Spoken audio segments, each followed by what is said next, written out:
নমস্কার, আমি শিল্পী মিত্তা। তোমাদের সকলকে স্বাগত জানাই আমার নতুন ইউটিউব চ্যানেল মাম্পাইস কিচেনে। অনেকদিন ধরেই ভাবছিলাম প্রতিদিনের ঘরোয়া রান্নাগুলো তোমাদের সাথে ভাগ করে নেব, তাই আজ থেকে আমার সেই পথ চলা শুরু হলো। কম উপকরণে সহজ উপায়ে কিভাবে সুস্বাদু রান্না করা যায় সেটাই তোমরা এখানে দেখবে। রান্না আমার খুব প্রিয়, তাই মায়ের হাতের স্বাদ সবার কাছে পৌঁছে দেওয়াই আমার ইচ্ছে। তাহলে চলো শুরু করা যাক আজকের রেসিপি। রবিবারের দুপুরে আজ আমি রান্না করছি গ্রেভি চিকেন।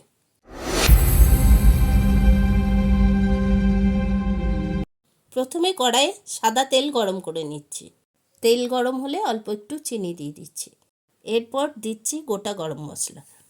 মশলার সুন্দর গন্ধ বেরোলে কাটা পেঁয়াজগুলো দিয়ে দিচ্ছি।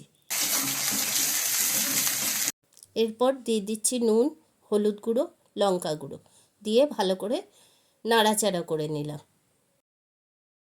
এবার আগে থেকে বানিয়ে রাখা আদা, রসুন আর জিরে বাটা পেস্ট দিয়ে ভালো করে কষে নিচ্ছি। এরপর দিয়ে দিচ্ছি কাঁচা মাংস। মাংস আগে থেকে কিছু দিয়ে মাখানো হয়নি, একদম নর্মাল কাঁচা মাংস। মাংস ভালো করে নাড়িয়ে ঢেকে দিচ্ছি যাতে নিজের জলে সেদ্ধ হতে পারে। এবারে কাজু, পোস্ত, একটু চারমগজ বাটা দিয়েছি,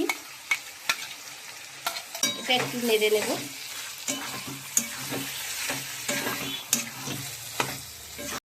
আবার কিছুক্ষণের জন্য ঢেকে দিলাম।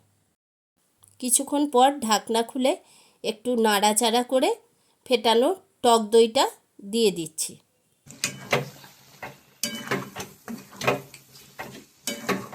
গ্যাসের ফ্লেমটা কমিয়ে ভালো করে রান্না করছি যতক্ষণ না ঘন গ্রেভি হয়ে আসে। দিয়ে দিলাম 4-5টা চেরা কাঁচা লঙ্কা। ওপর থেকে দিয়ে দিচ্ছি একটু গরম মশলা। সবশেষে ওপর থেকে ছড়িয়ে দিচ্ছি ধনেপাতা কুচি। আমার ঘরে ছিল তাই আমি দিচ্ছি, আর না চাইলে না দিলেও হবে। তৈরি হয়ে গেল লাল লাল ঘন গ্রেভি চিকেন। তোমরা অবশ্যই বাড়িতে এটা ট্রাই করো। রান্নাটি ভালো লাগলে লাইক, কমেন্ট, শেয়ার এবং সাবস্ক্রাইব করে দিও। আর সবাই ফলো করো আমার ফেসবুক পেজটি।